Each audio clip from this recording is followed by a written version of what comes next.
You ever wonder how one man's rage started a war with the gods themselves? What if I told you that God of War didn't just change gaming, it redefined what it meant to tell a story through pure chaos, blood, and vengeance? This video is not just a recap of every game in the God of War franchise. It's the full journey of Kratos. From a blood-soaked Spartan warrior screaming for revenge to a haunted father trying to do right by his son. We'll break down every mainline game, how the story evolved, how the gameplay changed, and how Santa Monica Studios turned a simple hack-and-slash title into one of the most respected sagas in gaming history. And trust me, by the end of this video, you'll never look at Kratos the same way again. Let's rewind the clock to 2005. The gaming world was booming. PlayStation 2 was dominating, but most action games were a mix of over-the-top stunts, flashy weapons, and thin storylines. Then out of nowhere came a game that kicked down the door and yelled, "I'm not here to play fair, I'm here to destroy everything." That game? God of War. Right from the start, you're tossed into chaos. Kratos, a pale-skinned, red-tattooed warrior, battling a sea monster like it was just another Monday. But the real monster wasn't outside, it was inside him. Kratos wasn't your usual hero. He was angry, violent, reckless, and that's what made him feel real. The first game told the tragic backstory of Kratos, once a Spartan general who sold his soul to Ares, the god of war, in exchange for victory. But the cost was unthinkable. Under Ares' influence, Kratos slaughtered his own wife and daughter. When the ashes of his family fused with his skin, turning him ghostly white, he became the Ghost of Sparta. From that moment on, it was personal. He wasn't fighting for glory. He was fighting for vengeance. God of War unended with Kratos killing Ares and becoming the new God of War. Sounds like a happy ending, right? Nope. This was just the beginning. In 2007, God of War 2 cranked everything up. Bigger monsters, wilder boss fights, and an even more pissed-off Kratos. This time, the gods turned on him. Zeus, king of Olympus, stabbed Kratos in the back, literally. But death doesn't stick to Kratos. He escaped the underworld, teamed up with the Titans, and promised to bring the whole mountain of gods crashing down. By now, God of War was known for two things: brutal combat and unforgettable boss battles.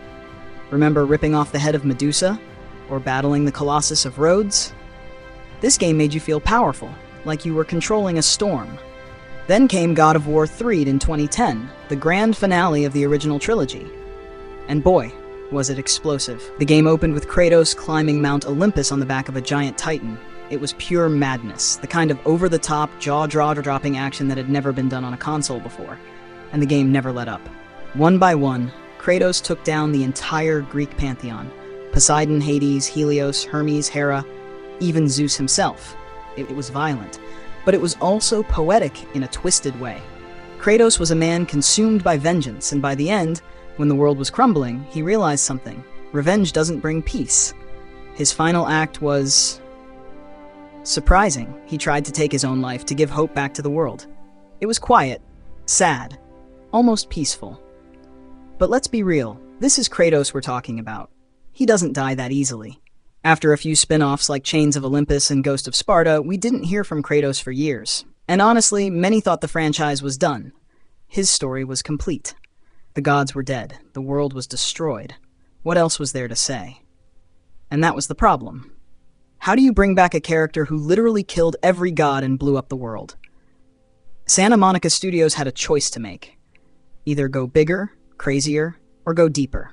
And in 2018, they took a massive risk.